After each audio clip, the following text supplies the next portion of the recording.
das crianças. Vem, vem, vem, vem, vem, vem, vem, vem amar as crianças. São filhos. E esses questionamentos que Allan Kardec trouxe aos espíritos, que nós trazemos aqui, que desde os primórdios, pelo conhecimento mais científico que nós temos, nós fomos construindo camadas cerebrais e chegamos agora à nossa camada Homo sapiens, em que nós aprendemos a falar, se comunicar, a pensar e tomar decisões. Foi um caminho bem longo, né, se nós pegarmos pela história. E hoje nós temos que agradecer muito a nossa condição, porque hoje nós podemos falar, podemos conhecer pessoas, nós podemos criar emoções, tratar emoções, tomar decisões. E temos essa oportunidade de conviver em grupo. E esse grupo ele afeta o nosso comportamento, a nossa maneira de viver. Então eu costumo falar que nós somos a média das 5 pessoas com as quais nós convivemos, que é o nosso grupo social mais fechado. E a partir daí a gente cria um grupo mais amplo. E a primeira vez que nós vamos para o mundo, para uma vida social, é quando nós vamos para a escola. Que nós saímos... Foi não? Tranquilo, não era para ser. Tá, pode gravar. Desculpa, gente. E quando nós vamos para a escola, é quando nós saímos da proteção da família, ou dos pais, nossos pais substitutos, e nós passamos a encarar toda a adversidade que existe no mundo, a lidar com os conflitos, a criar as nossas emoções, e ali nós aprendemos a tomar as nossas decisões. Isso de um ponto de vista muito do ser pessoal. E essa convivência em grupo, ela afeta toda a nossa questão de trabalho, emocional, convivência, das nossas habilidades de conviver com o outro. E como nós tivemos, assim, a oportunidade de reencarnarmos no Brasil, porque imagina se a gente tivesse reencarnado no Afeganistão. Como seria a nossa vida social? Como que estaria acontecendo isso? Né? E a gente está aqui no Brasil já para que nós possamos evoluir.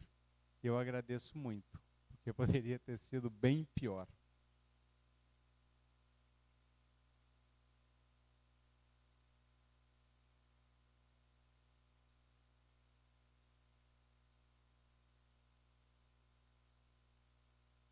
Mudou para vocês? Não.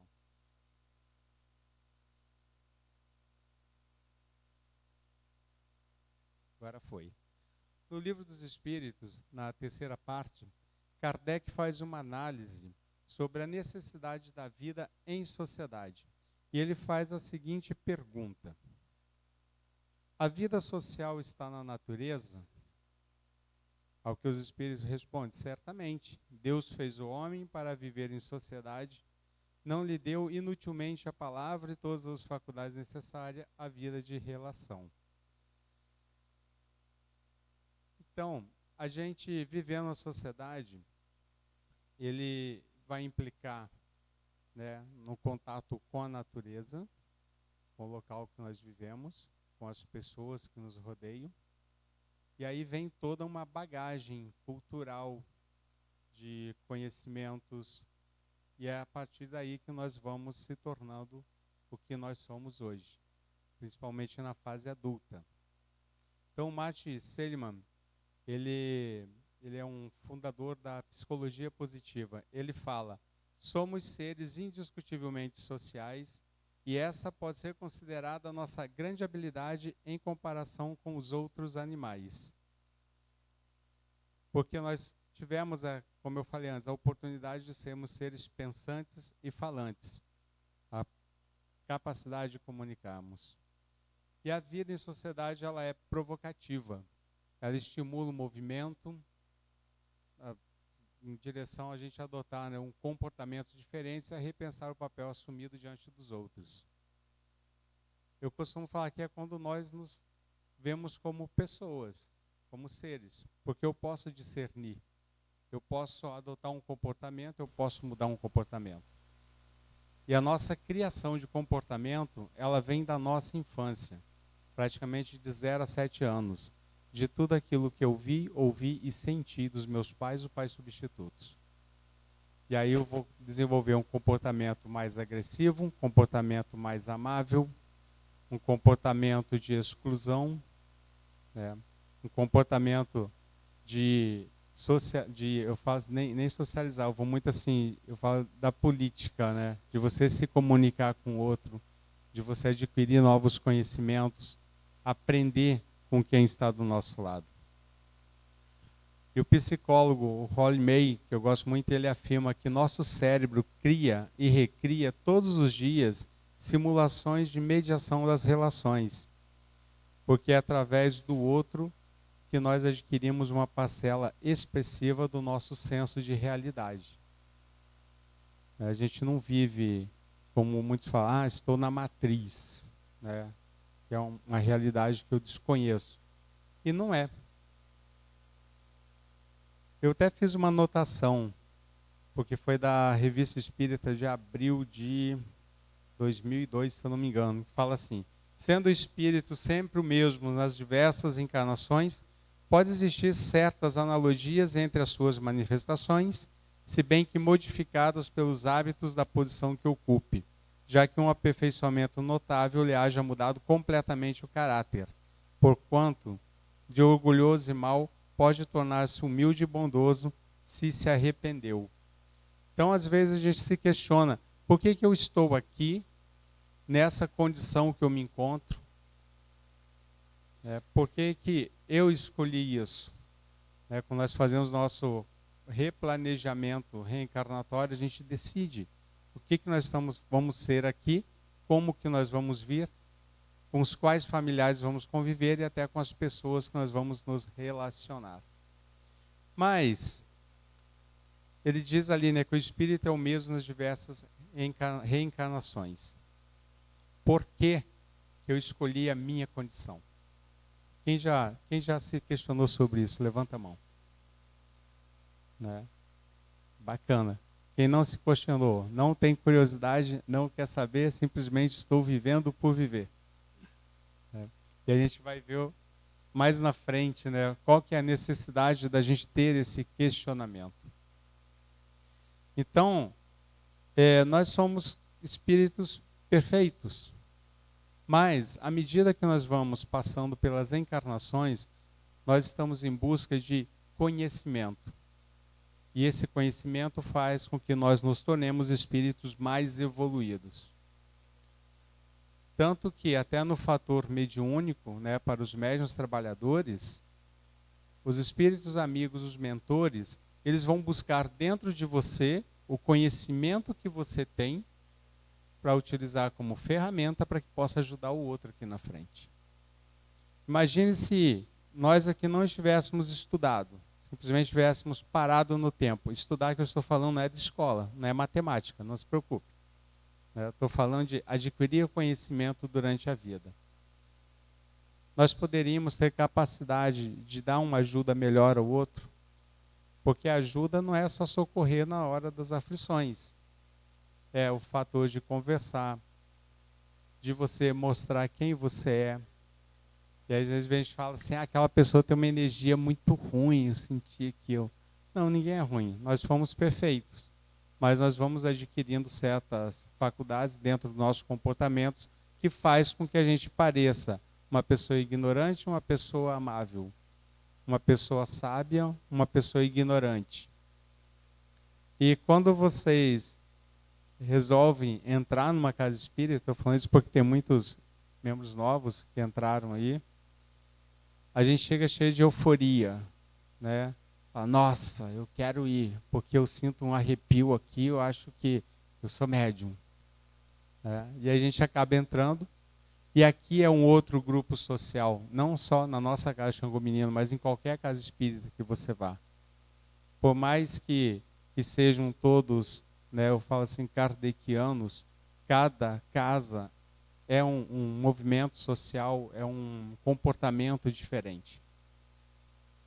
E muitas vezes a gente fala assim, nossa, eu estou entrando porque lá é um lugar bom, lá tem pessoas boas com que eu posso conversar, todo mundo é santo. Aí, como diz Banda, uma vez eu estava questionando com ele as desavenças, né, que a gente tem até com os próprios irmãos, vou colocar assim.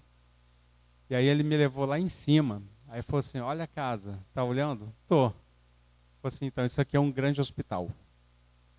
Quem que vai para o hospital? É quem tá bom? Não. Então aqui nós vamos ter de tudo. Vamos ter os que querem se curar, os que querem vir para colocar o dedo na ferida do outro, os que vão vir para questionar se o band-aid do esparadrapo está no lugar certo ou não, e aqueles que estão aqui só para olhar. Assim, então, é assim o grupo social espírita, né, um bandista. Então, a gente não pode esperar da sociedade que nós reencarnamos, onde nós estamos, que só tenham coisas boas. Não, porque qual seria o sentido? E muitas vezes a gente reclama de um comportamento que a gente fala assim, nossa, mas por que eu sofro tanto? Por que eu nasci pobre? Quem já se perguntou isso? Levanta a mão para mim. Por que eu não tenho dinheiro? Por que minha vida é triste? Por que eu só trabalho e vou para casa? Trabalho e vou para casa. Eu não saio, não me divirto, eu não faço nada além disso. E aí nós vamos se afundando aqui numa onda negativa, né? E quando a gente começa a se questionar o porquê, não é só ficar naquela questão do porquê, mas você tem que buscar também o entendimento. E nós temos na doutrina todo o entendimento que nós precisamos. Quem aqui já leu o Evangelho segundo o Espiritismo? Livro dos Espíritos. A Gênese. Quem aqui não leu nada de doutrina espírita? Não precisa levantar a mão, não. Então, se nós não também fizermos um movimento de compreensão, de ir buscar na doutrina a compreensão para o nosso papel como ser social, como indivíduo que nós estamos aqui, vai ser muito mais difícil. E se nós estamos aqui na condição de hoje, eu poderia ter sido uma pessoa muito rica lá atrás, na minha outra encarnação. Hoje eu venho como escravo, vamos botar assim, como uma pessoa destinada a morar embaixo de um viaduto, de uma ponte, mas foi porque eu escolhi. Que é aí que está a minha evolução. É aí que está, eu não vou nem muito na evolução, está o meu aprendizado. E se eu consigo vencer aquilo, é porque eu sou merecedor. Né? E a gente fala assim, Deus, eu peço para Deus que me dê uma vida boa, que me dê saúde, que me dê dinheiro, que me dê alegria, que me dê, enfim, né, harmonia em todos os setores. E quando eu vejo, estou mergulhado lá em situações que não condizem com o que eu estou pedindo. E aí eu gosto muito do Sadhguru. O Sadhguru fala assim, Deus não vai te dar nada do que você está pedindo. Ele não vai te dar dinheiro, ele não vai te dar o carro novo, ele não vai te dar alegria, te dar felicidade. Mas ele vai promover, através da espiritualidade, condições para que você adquira isso. E aí nós vamos para um outro papel. Nós temos que ter merecimento. Mas é um merecimento, eu sou bonzinho, eu não falo palavrão, eu ajudo todo mundo, eu dou a moedinha lá pro menino que fica pedindo sinal. Não, mas não é isso. Não é isso. Quando a gente vai ajudar o outro, a gente se doa em caridade. Se doar em caridade, eu não quero nada em troca. Porque eu vejo que alguém está precisando, eu simplesmente vou lá e ajudo com o que eu posso.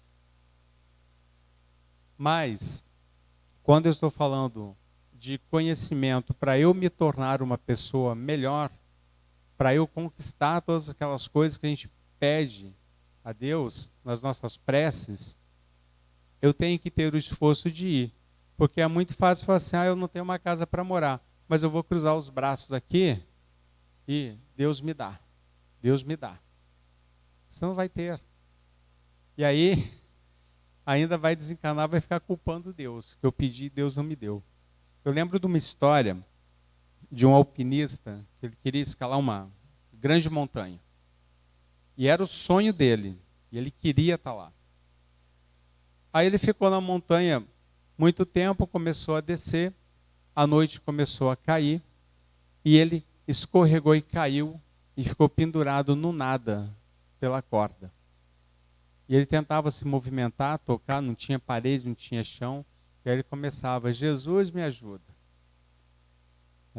Aí vinha uma voz que falava assim para ele, corta a corda. Aí ele, não vou cortar a corda não, vou morrer. Jesus me ajuda. E nada, e ficou nessa, quase a noite toda. Pela manhã encontraram ele morto, desencarnado, pendurado a meio metro do chão. Então, muitas das vezes, as coisas vêm para a gente. Os sussurros vêm. E a gente entende aquilo como não, a gente se nega a isso. E aí a gente acaba vendo que no ambiente social que nós vivemos, nós vamos sofrer as influências socioambientais. E como eu falei antes, eu sou a média das 5 pessoas com as quais eu convivo. Eu passo pela influência daquelas pessoas ali. Então é a mesma coisa, por exemplo, um casal que está tendo conflitos, entre os pares, e aí começa a pedir conselhos para alguém que está num conflito pior ainda que o dele. O que essa pessoa vai falar para o outro? Olha, casamento é uma porcaria, sai fora, desiste. E aí quando essa pessoa para analisar, a maioria que está em volta dela está todo no mesmo conflito. E como é que eu saio disso? Primeiro buscando força aqui dentro, não só pedindo. Eu aprendi com tia Maria Preta Velha, eu cheguei ali, você quer pedir alguma coisa, filho? Eu falei, quero. Ela olhou para mim e falou assim, antes de pedir, que tal você agradecer o que você já tem? Ela falou para mim, vocês têm mania de só pedirem, vocês só pedem. Começa a agradecer. E aí você começa a ter merecimento por aquilo que você está almejando. E as influências socioambientais, ela permite ao homem oportunidades de aprendizado no encontro com o outro. Então, quando eu começo a dialogar, a interagir com as pessoas, eu começo a ter conhecimento. Eu começo a olhar a vida de outra forma. Principalmente os jovens. Hoje a gente vê muito jovem que é arredio. A gente vai ver daqui um pouquinho, não quero ter um contato social com ninguém, eu sou revoltado. A vida está se restringindo. Só redes sociais, videogames, WhatsApp. Se restringe muito a ver quantas visualizações eu tive na minha rede social. Quantos likes. E ainda reclama, tive pouco. E quando a gente se fecha nesse mundinho que virou o nosso ambiente dentro da pandemia, que a gente está saindo ainda, talvez, ninguém sabe, o nosso ambiente mudou completamente. Nós passamos a ficar em casa com a cara enfiada num computador. Quem aqui leu livro durante a pandemia? Quem aqui só mexeu no computador? WhatsApp o tempo todo. E aí, mudamos o nosso ambiente. Mas, nos primeiros meses de pandemia, o que teve aumento de suicídios, depressivos, ansiosos. Teve pessoas que entraram no estado de loucura, porque eu não podia sair, não podia conversar, não podia socializar.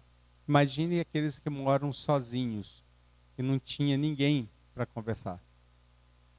Porque uma coisa é você pegar um telefone e ligar, trocar uma mensagem. Outra coisa é você estar no tete a tete, frente a frente. A energia do outro é boa, a minha também. A gente movimenta essa energia aqui. E é onde a gente acaba adquirindo mais aprendizado. O que a gente aprendeu durante a pandemia? Todo mundo esperava, assim, eu estava fazendo uma pesquisa, aí muitas pessoas falaram, o que você espera depois da pandemia? Que as pessoas sejam mais educadas, sejam mais amigas, né? Que as pessoas pensem mais nos outros. E está acontecendo isso? Não.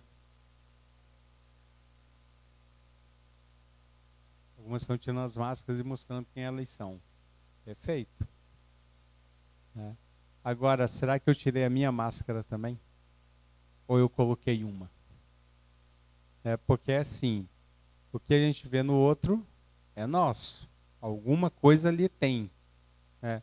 Então, eu não sou bonzinho. Todo mundo fala assim, nossa, Flávio é tão calmo. Flávio, né, uma pessoa agradável. Mas eu não era. Eu já falei isso aqui em outras vezes. O ambiente que eu vivia, com as pessoas com as quais eu me socializava, faziam com que o meu comportamento fosse totalmente avesso do que eu sou hoje. Então eu era brigão, eu era arrogante, eu xingava, né? Eu não tinha muita educação com os outros. E quando eu tinha 17 anos, eu gerenciei uma empresa. Eu gerenciava 175 pessoas, com 17 anos de idade. Aí vocês pensam num cara arrogante. Quando chegava na empresa, Deus chegou. E um dia, um senhor, que eu não sei o nome, nunca mais vi na minha vida, eu tinha 18 anos. A hora que eu desci da empresa para ir embora, ele falou assim, senhor Flávio, eu posso falar com o senhor? Aí eu falei, gente, que esse velho chato quer comigo. Aí eu falei, o senhor vai falar rápido? Porque eu estou cheio de coisa para fazer. Mentira, não tinha nada. E aí ele virou para mim e falou assim, olha, o dia que o senhor precisar de um para te defender aí dentro da sua empresa, o senhor vai ter 10 pedras apontadas para você. E aquilo me chocou. E ele veio e falou assim, olha, eu vi uma cena sua, não sou seu pai, não estou aqui para te dar conselho. Eu só estou aqui para dizer para você que a vida não é dessa maneira que você está levando. E você pode se tornar uma pessoa melhor. E nós ficamos longas 8 horas conversando. E ali eu tive uma realidade de vida muito grande. E 3 meses depois eu entrei para a Umbanda. Isso foi em 87. Para mim foi um grande aprendizado. Mas o que aconteceu comigo? Eu torci o nariz porque ele falou? Sim ou não? Não. Torci? Que horas? Isso. E depois da conversa, eu assimilei o que ele me falou? Sim. Porque eu comecei a mudar o meu comportamento. Quando eu cheguei daí passou assim umas 3 semanas, aí eu via que os funcionários da empresa, quando eu chegava, eles me olhavam com cara de medo. Aí eu falei assim, mas gente, eu mudei, estou tentando ser melhor aqui, né? Fazendo um esforço, porque mudar dói muito, né? Deixar muita coisa para lá e não ver. Eu perguntei para um, o que está vendo? Aí ele falou assim, está todo mundo com medo de você. Eu falei, por quê? Porque você ficou bonzinho demais da noite para o dia. E a gente não sabe o que está vindo por aí.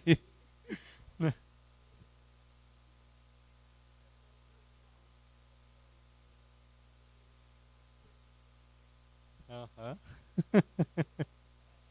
Não, mas não é maluco. É uma coisa chamada competência. Eu sempre fui muito competente, né, na questão de gerenciamento. Mas aí a gente tem os perfis comportamentais. Uma outra oportunidade eu trago para vocês. Então eu era um perfil dominante, alto D. Que é aquele arrogante, ignorante, sabe, que vive estressado, que depois passa mal, acaba com uma úlcera no estômago, mas ele está ali e ele vai buscar um resultado. Eu era assim.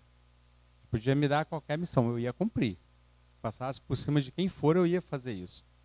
Mas aí nessa conversa eu entendi que eu estava me prejudicando. E aí eu entendi que eu não vim aqui para isso. E se me foi colocado isso, e agora a gente vai chegar num ponto, né, se eu vim nesse ambiente, eu estava vivendo naquele grupo social, nessa posição, por que eu tinha que ser daquele jeito que eu era? O que me impedia de mudar? E aí foi dentro da doutrina que eu fui buscar as respostas. E cada vez que eu estudava, mais aquilo impactava. E eu lembro de um livro, O Amor Venceu. Foi o primeiro romance espírita que eu li na minha vida com 15 anos. Isso. E quando eu li aquele livro, eu entendi como que o lado mal do ser humano agia e qual que era o retorno que isso trazia, aquilo me impactou. E quando eu conversei com o Senhor, foi a primeira coisa que eu lembrei. Né?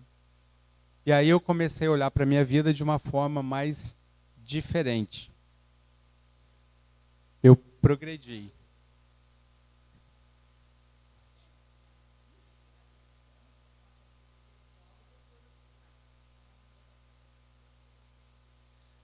Perfeitamente.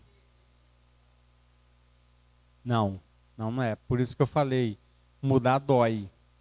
Porque mudar, você vai olhar para o grupo com o qual você convive, você vai tirar várias armaduras daqui, né, casquinha de cebola, vamos fazer assim, você vai tirando aquilo.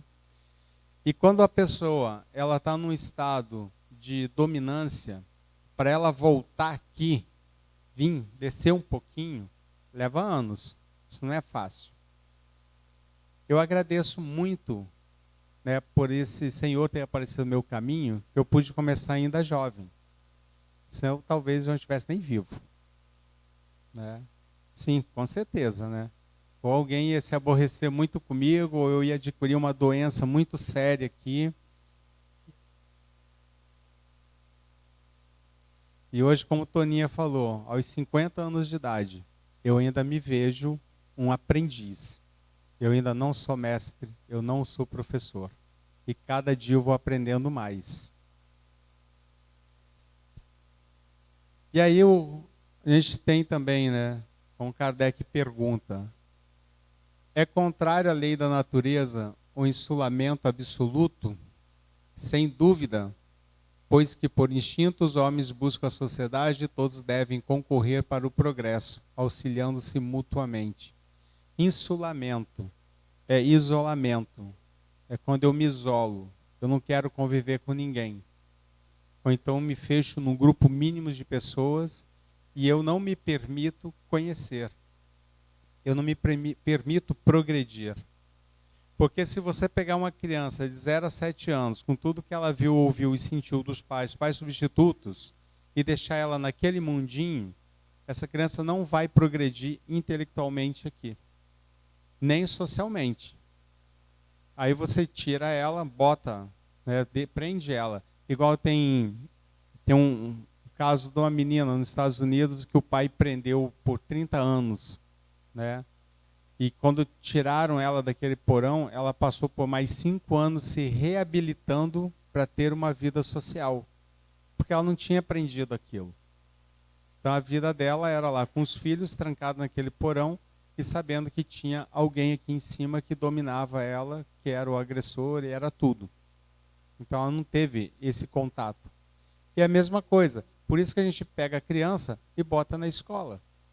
Hoje, para as crianças está mais fácil, porque elas vão com 2 anos e meio, já estão indo para a creche, depois vai lá para o pré-1, pré-2, alfabetização e esse monte de coisa que tem agora. No nosso tempo, não.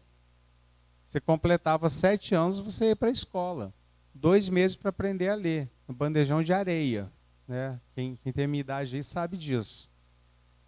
E era muito rápido que você tinha que aprender. E eu ainda tive um fator muito bacana, porque eu fui taxado como disléxico. Então, para todo mundo eu tinha dislexia. Né? Só que naquele tempo não era dislexia o nome bonitinho que se dava. Né? Eu tinha um problema mental.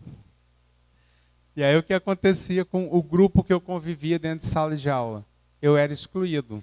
Primeiro que todo mundo tinha medo de pegar a minha doença, né? Uns me chamavam de retardado mental, só porque eu não conseguia fazer os números 5 do jeito que era, eu invertia. Hoje nós sabemos que eu tinha um problema de inversão, que é comum. Mas eu já queria me mandar para psiquiatra e para não sei aonde, né? Fui salvo pela minha vovozinha que não deixou. Falou assim, não, meu neto não é maluco, não é louco não, pode parar com isso. E aí vocês veem, por que eu trouxe isso? Porque a gente também vê como que os grupos sociais eles também vão progredindo, evoluindo aqui. Se nós não tivéssemos o conhecimento que nós temos hoje, eu seria isolado. Ia viver à base de medicamento e, mais uma vez, talvez não chegasse aos 50. Né? Então, tem toda essa questão. E a vida em sociedade, ela é uma oportunidade que nós vamos ter de capacitação do conhecimento que nós viemos buscar aqui. Eu gosto muito da antroposofia, porque tem uma parte em que ela explica o que nós estamos fazendo aqui. Quem eu sou, né? Eu estou em busca de algo maior, eu me conecto com um ser maior, e ele traz que nós somos mentes, consciências, em evolução sempre. E o Paulo Frutuoso ele fala isso. As mentes são eternas. Então, um belo dia eu faço um acordo com Deus e falo assim, olha, eu preciso voltar lá porque tem um conhecimento aqui que eu não adquiri ainda. Aí fala assim, qual foi o conhecimento? Aí eu não tive o conhecimento da superação.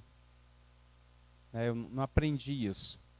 E aí eu venho, ocupo um corpo orgânico, passo pelos setênios da minha vida. Cada setênio eu vou desenvolvendo uma habilidade, vou aprendendo uma coisa. Quando chega lá pelos 50, 60, a nossa mente fala assim, já aprendeu muito. E aí a gente começa a trazer um desejo de ensinar para o outro, a passar aquele conhecimento. Hoje a gente faz isso mais cedo.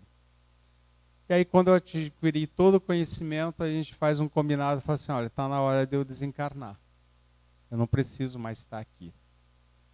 Isso nós achamos. Aí nós desencarnamos, vamos se desligando de alguns corpos que a gente tem aqui até voltar essa mente. E aí nós vamos para um profundo estado de meditação. Mas não é para ficar lá de perninha cruzada, não. Nós vamos meditar tudo que nós deixamos de aprender aqui. É como se a gente tivesse uma revisão. E aí nessa meditação profunda eu vejo que eu não adquiri determinados conhecimentos ali. E aí eu faço o meu caminho todo de volta. E talvez a gente passe aqui por 30, 40, 50 encarnações e a gente não vai aprender tudo que a gente tem que aprender ainda. Só tirar o tempo aí que o mundo é mundo, que o ser humano existe.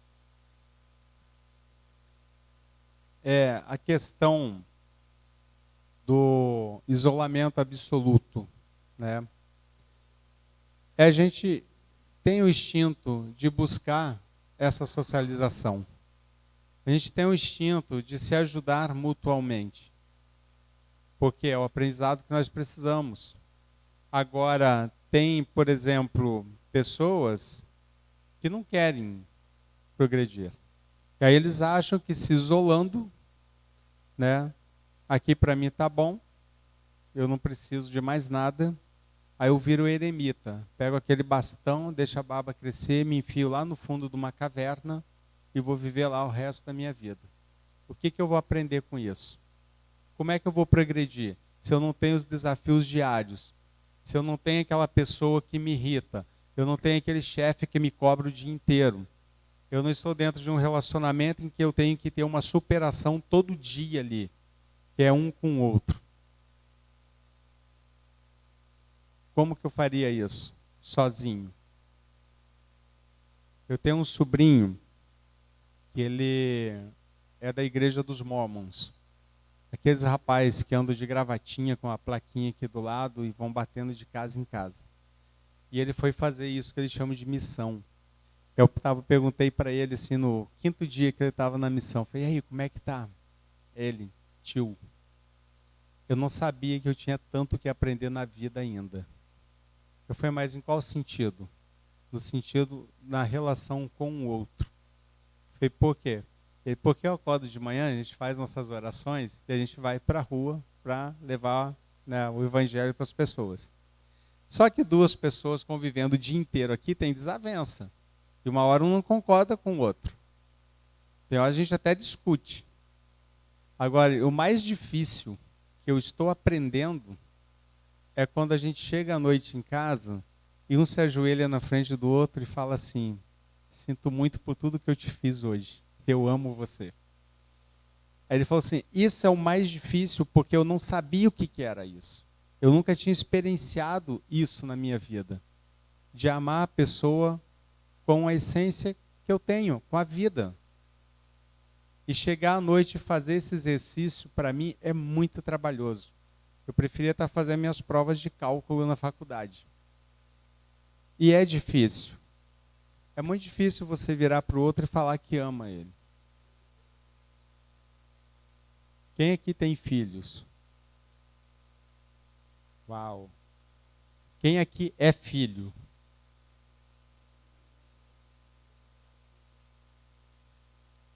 Nem tem, nem é?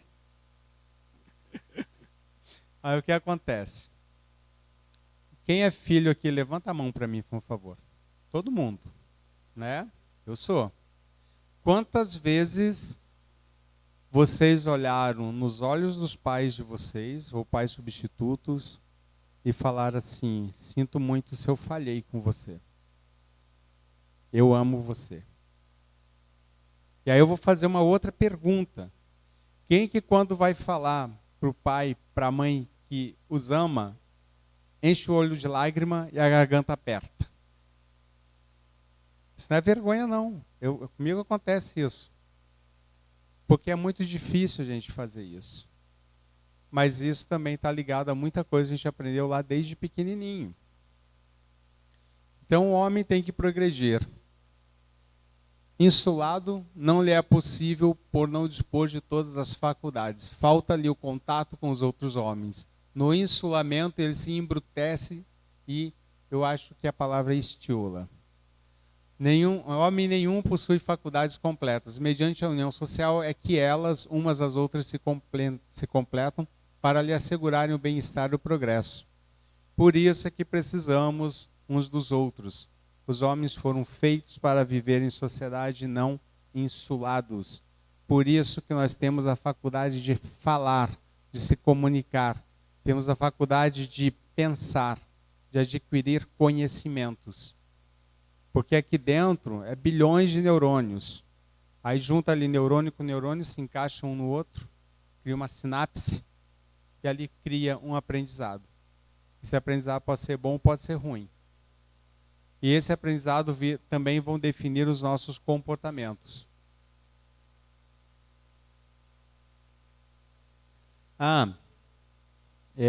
Sobre a questão do isolamento. Eu falei que na pandemia muitos tiveram vários problemas, principalmente psíquicos, psicológicos, por conta do isolamento. Os primeiros dias foram maravilhosos, mas a partir do terceiro dia a gente já começou a sentir que eu preciso ter contato com alguém. Quem aqui gostou de ficar sozinho? Quem aqui sentiu falta de conversar com alguém?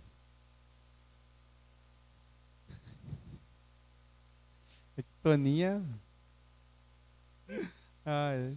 Já.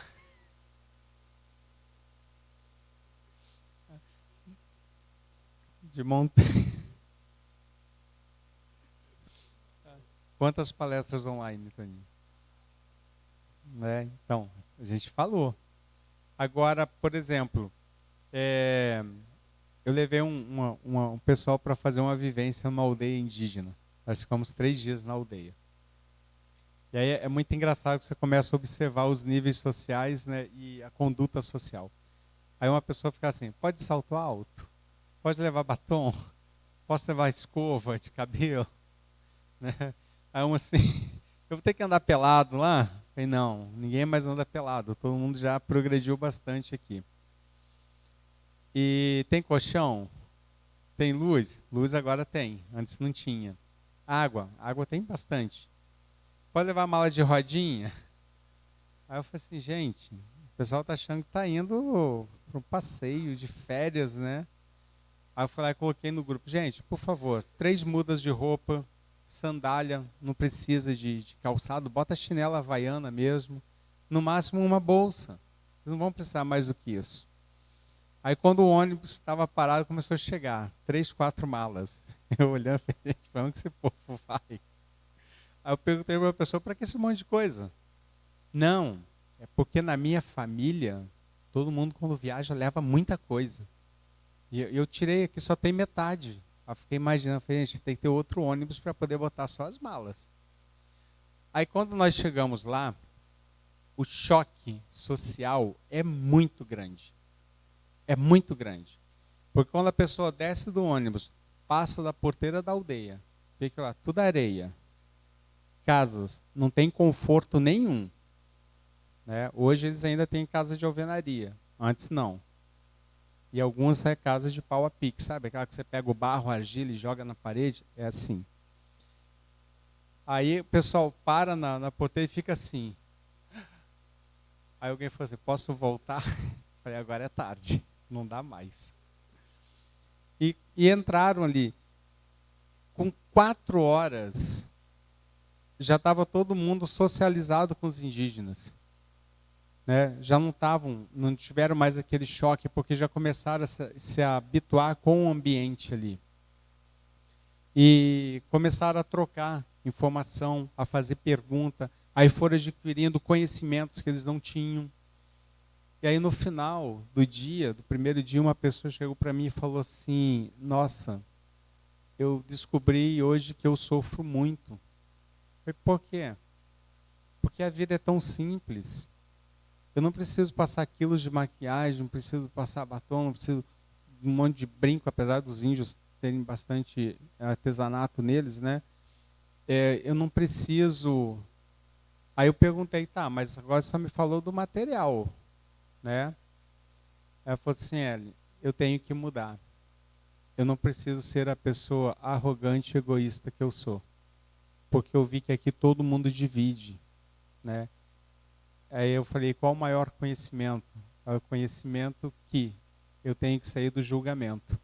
Porque às vezes eu julgo uma sociedade, eu julgo um grupo de pessoas ou uma pessoa, eu não sei da realidade, eu não convivi, eu não posso estar ali e falar assim, eu tenho ideia do que você pensa. Não tem, você não viveu aquilo. Faz uma experiência. Vai todo mundo morar embaixo da ponte para vocês verem. Um dia.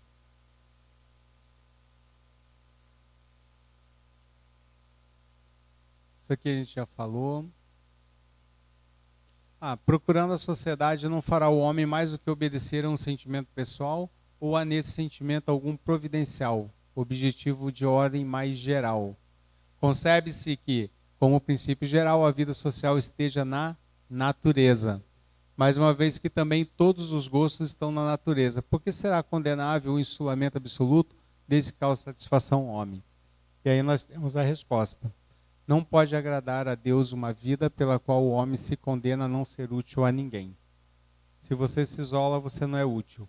Se você não é útil, você não progride. Você não vai exercer nada para que possa mudar o seu estado comportamental aqui. Esse aqui eu vou pular, porque a gente já falou de algumas seitas.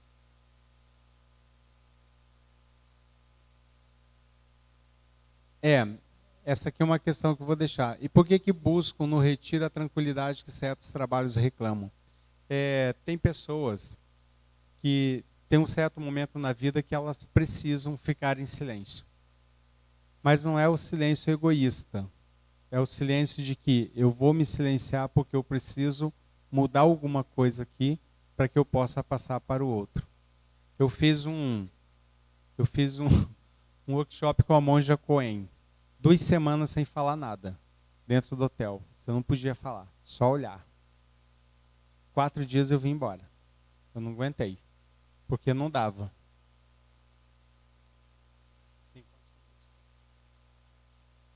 Já? Eu vou terminar. Os laços de família, como eu falei desde o início. O nosso progresso de socialização começa dentro da nossa família.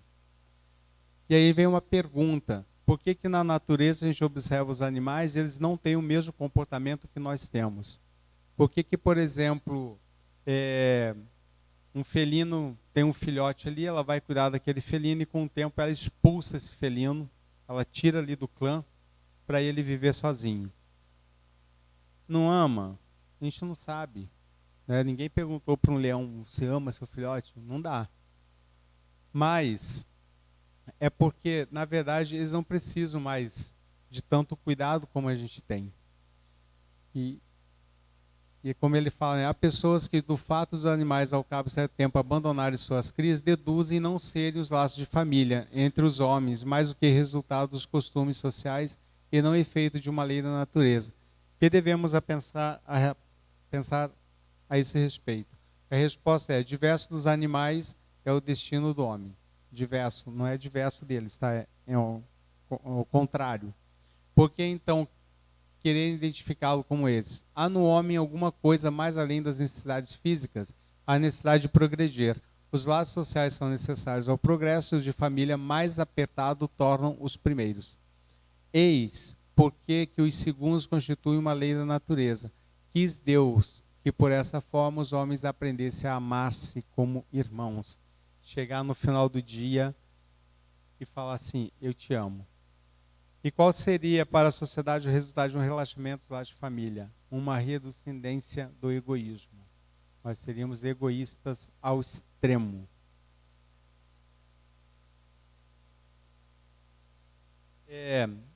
Já estou terminando. Só para completar aqui. Então a gente tem o conhecimento das perguntas que Kardec fez. A gente sabe que a gente não pode viver sozinho, que a gente está no progresso, que a gente tem laços de família. Mas aí eu pergunto aqui, quem sabe viver em sociedade? Ninguém? Quem acha que viver em sociedade é difícil? Quem acha que é fácil? Muito difícil. Por quê? Porque para a gente poder viver em sociedade, nós temos que desenvolver... Quem me passou lá? O projetor está me...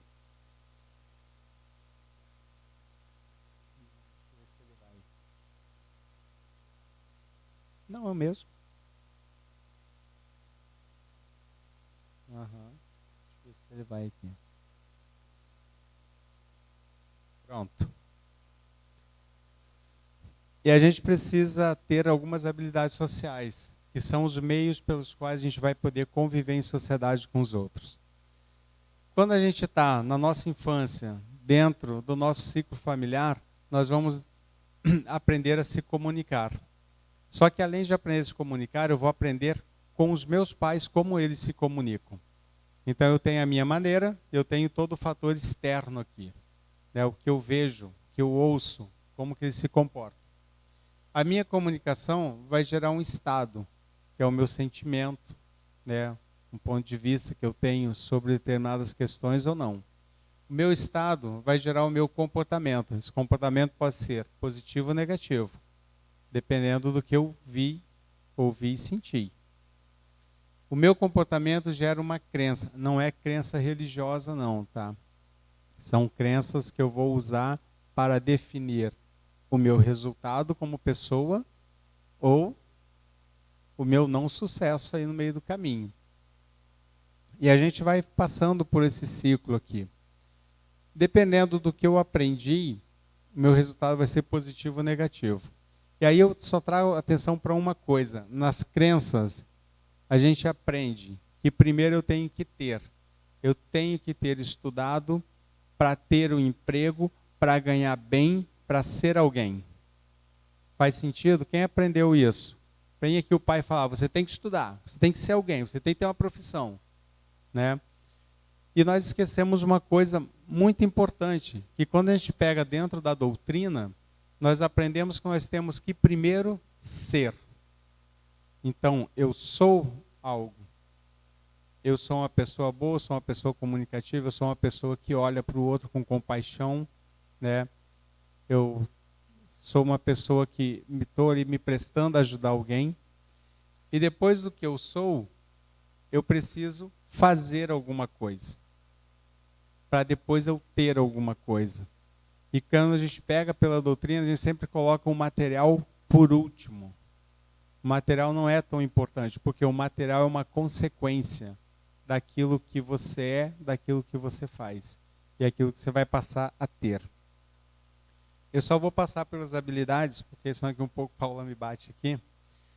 Aí eu defini as habilidades sociais básicas. Escutar, iniciar uma conversa, formular uma pergunta, agradecer, apresentar-se, apresentar outras pessoas.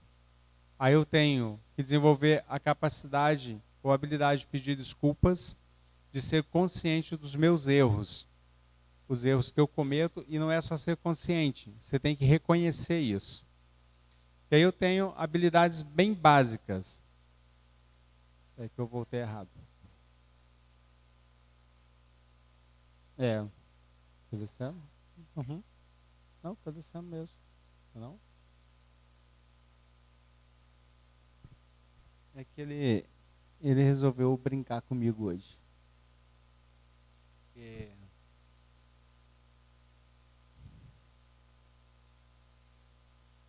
Também não vai, Paulo.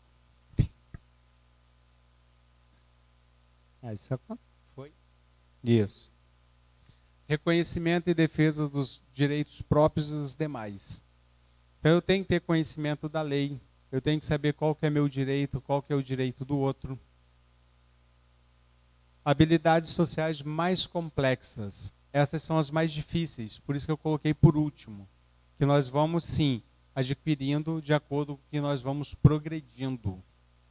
Empatia, capacidade de colocar-se no lugar da outra pessoa. Inteligência emocional. Inteligência emocional é uma habilidade social para eu lidar com os meus sentimentos, as emoções e reconhecer quais que eu posso usar em determinados momentos, principalmente para com o próprio. Eu vim para cá de Uber hoje e aí eu falei para o cara assim, olha, você vai ter que dar uma volta no quarteirão, então você vem por uma rua que eu atravesso a rua, você me pega do outro lado. Aí quando eu entrei, ele falou assim, nossa, eu queria te agradecer. Porque tem gente que faz eu dar a volta no quarteirão inteiro para parar na mesma esquina que eu já tinha passado. Não faz sentido. Assertividade, habilidade para ser claro, franco e direto, dizendo o que se quer dizer sem ferir os sentimentos dos demais, tampouco menosprezar a valia dos outros, apenas defendendo seus direitos como pessoa. É que a pessoa fala assim, eu falo mesmo e vai me ouvir e pronto, vai ter que me engolir. Só que nós esquecemos uma coisa, se eu falo o que eu quero, eu vou escutar o que eu quero também, o que eu não quero, aliás. Porque nós temos em sociedade essa habilidade de poder concordar ou discordar. E a gente tem que respeitar. Capacidade de escuta, ser capaz de escutar com compreensão e cuidado. Às vezes a gente pega a coisa meio assim, a gente não entende o que a outra pessoa está falando e a gente passa aquela mensagem de uma forma toda errada. Então tem que ter muito cuidado. E é isso que a gente fala, questão da fofoca. Né? Minha avó já falava assim, quem conta um conto aumenta um ponto. E é verdade. E tem um outro detalhe aí muito importante, que aí eu aprendi com a vida. Se uma pessoa fala de alguém para você, com certeza ela vai falar de você para alguém. Porque é o meio social que ela foi criada e é o que ela sabe. Você está perdendo. Vamos voltar. Aí. Capacidade de comunicar sentimentos e emoções. Poder manifestar diante de outras pessoas sentimentos de maneira correta, seja eles positivos ou negativos, mas com educação. Se coloca no lugar do outro quando você vai falar alguma coisa para ele. E a primeira pergunta, eu posso falar isso, mas é isso que eu gostaria de estar recebendo aqui? É isso que eu gostaria de estar escutando? Não, então eu mudo minha forma de falar. E tem aquelas pessoas também que você vai falar, olha, isso aqui não foi legal, aí se ofende. Aí eu falo uma coisa, feedback é um presente. Quando alguém der um feedback para vocês que é negativo, escuta primeiro, tenha o discernimento de entender aquilo e buscar aqui dentro se aquilo ali faz sentido ou não. Se fizer sentido, tudo bem. Se não fizer, descarta. Capacidade de definir um problema e avaliar soluções. Habilidade social para a gente analisar as situações levando em conta todos os elementos que fazem parte dela, assim como os sentimentos e a necessidade de cada um. Às vezes a gente encontra uma pessoa que está passando por um problema muito difícil e a gente também quer ajudar e quer ir ajudar além. e quando você vê, você está dentro da confusão, está dentro do problema, está passando pela mesma coisa. Então a gente tem que discernir isso também. Negociação, capacidade de comunicação dirigida à busca de solução que seja satisfatório para todas as partes. É conciliar conflitos. Não é causar mais conflito, não é botar lenha na fogueira, mas saber a quantidade de lenha que pode se colocar ali que o outro vai suportar também. Modulação da expressão emocional. Quem já conhecia isso? Modulação da expressão. É a habilidade social de adequar a expressão das nossas emoções ao entorno. Então, por exemplo, 2 exemplos. Uma pessoa que vai para uma depressão, ela vem de uma exclusão e ela está olhando para o passado. Uma pessoa que está indo para uma ansiedade, é quando ela está indo para o futuro. E aí, como a gente aprendeu a viver em sociedade, mas a gente ainda tem um cérebro aqui muito reptiliano, muito do animal. E eu vou trazer isso como exemplo. Se eu vivo num grupo em que tem pessoas que são ansiosas, eu com certeza vou acabar desenvolvendo uma ansiedade aqui na frente. Quando eu menos ver, eu estou com os mesmos sintomas. Depressão é a mesma coisa. Então, quando eu começo a ter essa modulação da expressão, é quando eu reconheço que o outro está indo para um estado de ansiedade e eu sei que eu tenho que permanecer no meu estado normal aqui. Porque com uma pessoa ansiosa, eu trago esse exemplo, não adianta você discutir porque ela está tendo uma crise, não adianta você discutir porque ela está pensando no amanhã e está com medo e falar assim, não tenha medo. Não existe isso. O que existe é eu reconhecer o que ela está passando e falar assim, olha, fulano, está tudo bem, nós estamos no aqui, agora. Né? E é eu também reconhecer em mim quando eu estou indo para um estado que não condiz comigo, com o meu comportamento. Então, quando eu estou indo para uma situação de ansiedade, aí vem lá o nosso cérebro animal, reptiliano. Primeira coisa que ele faz, tira todo o sangue da sua pele e joga para a musculatura. Aí você fica pálido, igual um fantasma. Aí algumas pessoas têm diarreia, outras se urinam. O coração dá ataque cardíaco, porque ele começa a bombar mais sangue para a musculatura. A garganta se fecha, justamente para você não abrir a boca para não entrar ar aqui e não pesar o seu organismo. Seus olhos fazem isso. Então, quando a gente está mudando o nosso estado, eu reconheço o meu corpo, através do conhecimento que eu já tive dos grupos nos quais eu convivo, e do que eu venho aprendendo através da ciência e tudo mais, eu começo a reconhecer em mim. E aí é quando eu me supero, quando eu progrido, porque se eu reconheço que eu estou sentindo um medo de uma coisa que não está acontecendo, que está lá na frente ainda, e eu consigo, de alguma forma, me harmonizar aqui, é onde eu começo a me conhecer. E é onde a doutrina começa a fazer sentido. Não estou falando do caso só da ansiedade, não. Quando eu reconheço que eu estou agredindo alguém, que eu estou sendo rude, que eu estou sendo ignorante, quando eu estou ajudando demais também, é quando eu volto para o meu limite. E é assim que eu vou progredindo. Desculpem a gente passar da hora um pouquinho, mas acredito que valeu a pena.